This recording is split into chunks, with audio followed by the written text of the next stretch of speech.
It seems that in addition to reviews for indie games that remind me of my youth, this channel's entire existence is based around me coming to the realization that I'm old.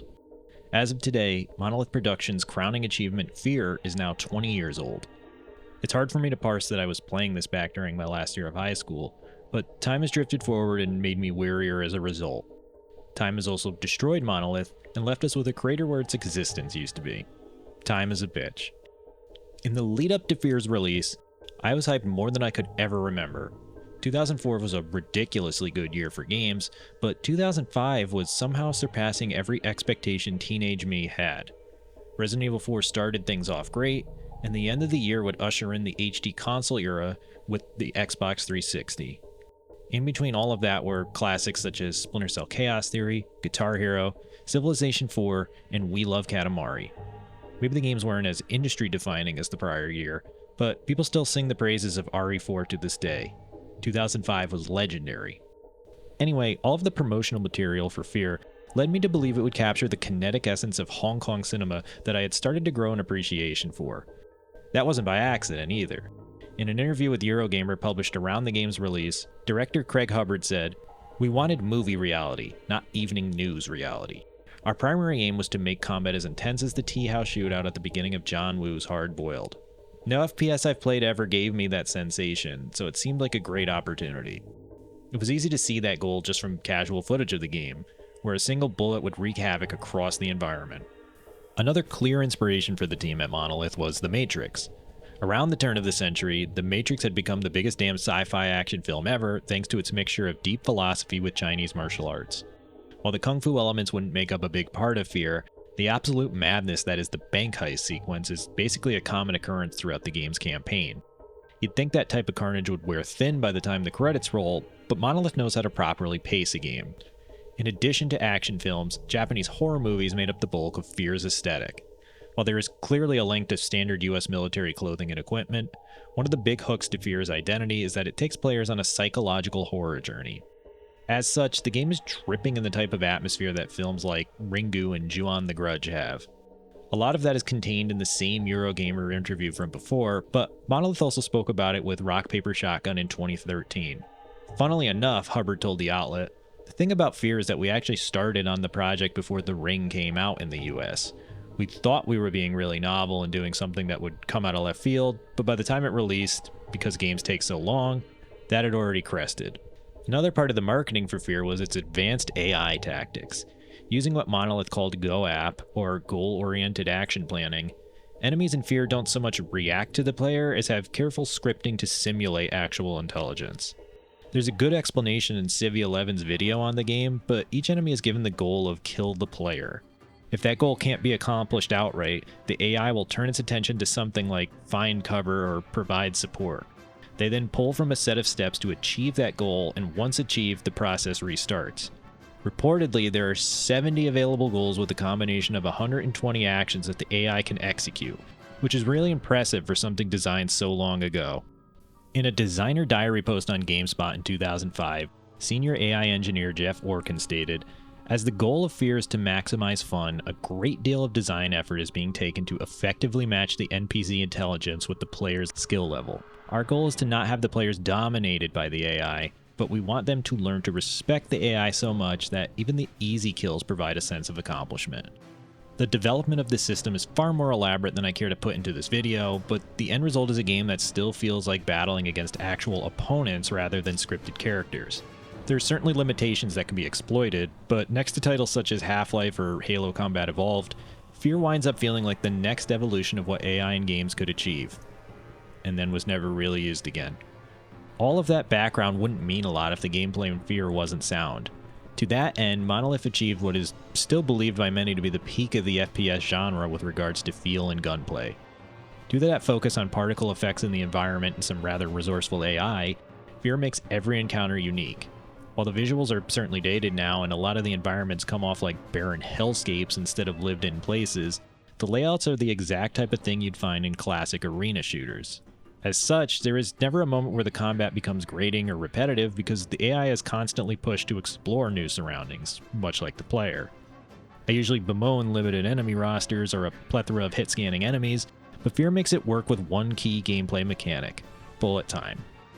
Dubbed Focus in-game, the lore behind its inclusion is that the main character has such ludicrously good reaction times that he basically sees the world in slow motion. In actuality and coding logic, it was because Monolith was aiming to recreate the action movie experience in interactive form. Hubbard told Eurogamer, "It comes back to trying to make the player feel like an action movie hero. You don't just want to defeat your enemies, you want to do it in style. I mean, consider the difference between the lobby sequence in The Matrix and a gunfight in some old 50s cop and robbers show. The mechanics are basically identical, guys with guns running around and shooting at each other. What separates one from the other are the particulars of sound, choreography, special effects, editing, etc. The end result is not only does the game simply look awesome while being played, but it gives the player an edge over the advanced AI. Once you become skilled at F.E.A.R, it's pretty rare for the AI to get the drop on you, but a first-time playthrough can feel overwhelming when your foes are employing military tactics against you. I remember as a late teenager often getting blindsided by enemies creeping up behind me, or one laying down suppressing fire as two others attempted to T-bone me. Even in my latest playthrough, I saw some enemies pop in and out of cover to distract me while another hid behind a box on my left. Focus tilts the odds in your favor, giving you a sensation of being a wrecking ball. That, mixed with some cool weapons and a tense atmosphere, are what makes F.E.A.R feel so good. Even though I've beaten the game roughly 10 times over the years, each time I start I get sucked in again. F.E.A.R's campaign isn't long, and as such, it never gets the chance to wear out its welcome. Even though it takes place in a single setting, each combat arena is different enough, with enough of a mixture of the different enemy types that you keep wanting to come back. Couple that with what is possibly the greatest shotgun in video game history, and F.E.A.R is still what I'd consider the greatest FPS ever made. Where F.E.A.R does falter a little is with regards to story. Now, I won't say there isn't anything interesting here, as the entire plot with creepy little girl Alma Wade being a result of some incestuous experiments is sufficiently fucked up. There is a bit of a feminist tilt here that highlights how men in power will do anything to strip women of their own autonomy, which then results in Alma going berserk and killing people. It gets mixed in with some psychic elements from her son, Paxton Fettel, but the way it is presented is very dry and unenthused. The voice acting is passable, but stopping the player so often to simply exposit crap at them isn't engaging. As a kid, it kind of captured my imagination, however. I remember in my creative writing class, I would concoct side scenarios to F.E.A.R where Alma had gotten loose and wreaked havoc on the world at large. That actually never came to pass in F.E.A.R sequels, but I thought the idea of her as this force of karmic vengeance was brilliant. Strangely enough, the Netflix series Girl from Nowhere is basically that idea. The execution of it, though, is mostly a run-of-the-mill type of horror game. The horror sequences crop up as pace breakers, and they're nowhere near as effective 20 years after the fact. Thankfully, Monolith didn't hinge the entire game on them, so there's still something to bite into once you get past the little cutaways. What dawned on me after this latest playthrough is that the games industry really missed the boat on where to take FPS games following F.E.A.R's release. The only sales statistic I could find comes from 2007 ahead of the PS3 version. IGN reported that combined sales of F.E.A.R on PC and Xbox 360 had surpassed 2 million units, which is good, but not blockbuster status even back then. That probably explains why F.E.A.R's design didn't become mainstream, but the flow and pacing are so excellent that I'm not sure why anyone wouldn't copy it. Call of Duty 2 would do big numbers later in the same year, and after Call of Duty 4 Modern Warfare, it was essentially game over for shooters that weren't heavily military themed. That's a shame, as F.E.A.R remains much more replayable than those two games, which have essentially been remade a million times since. That same accolade even holds true for the two expansions released for the game, titled Extraction Point and Perseus Mandate. While they aren't canon to the events of F.E.A.R's storyline, they continue with the same linear level design and kinetic gameplay hook that the base game had.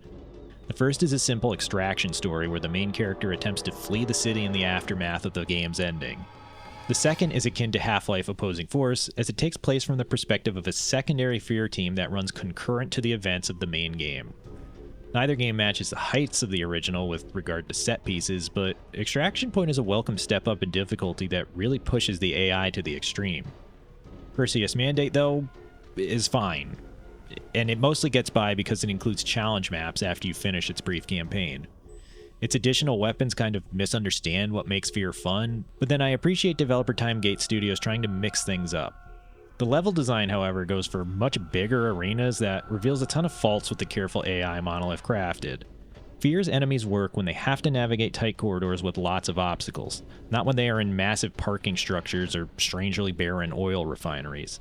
The enemies will still attempt to find cover or flank the player, but since they have nowhere to realistically go, they become easy pickings. That also rings true for the 2 official sequels to F.E.A.R, the aptly titled F.E.A.R 2 Project Origin and F.E.A.R 3. They go in a different direction from the original and, as a result, are simply not as polished or tight. F.E.A.R 2 was at least developed by Monolith, so it still has some of the hallmarks that the original game had. The AI has seemingly gotten worse, but there is more interactivity with the environment, and the spooky atmosphere is laid on thick. F.E.A.R 3, however, is mostly a co-op shooter where scares aren't even tertiary and everything in general feels sloppy and slow. It would be a real shame if that's where the legacy of the series ended, but some indie games have sprung up in the interim to satiate players looking for the specific thrills Monolith provided.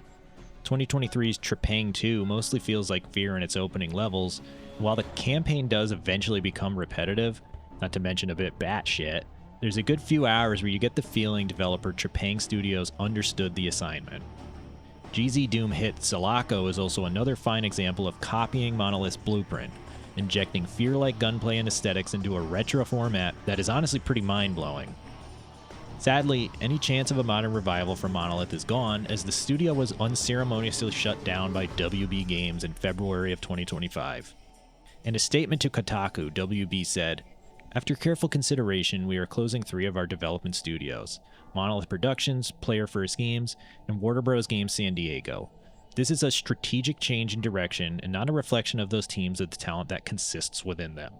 Along with the loss of a fantastic back catalog of titles, Monolith's closure also saw the cancellation of the upcoming Wonder Woman game that could have been an evolution of when the company started with its Middle-earth titles. We'll never know, however, because WB has been afflicted with a serious case of stepping on endless rakes since it merged with Discovery. While these fantastic people are out of jobs, their marks will forever be felt within the games industry. Most companies come and go nowadays, thanks to idiotic decisions by management and greedy publishers, and rarely get a chance to make a name for themselves. Monolith was able to do that across multiple games, creating a plethora of magnificent titles that fans still wish to see revived. Maybe there will never be another F.E.A.R, but at least we were graced with the first game at the height of Monolith's power. If it was the only good thing Monolith ever made, that would still earn them legendary status.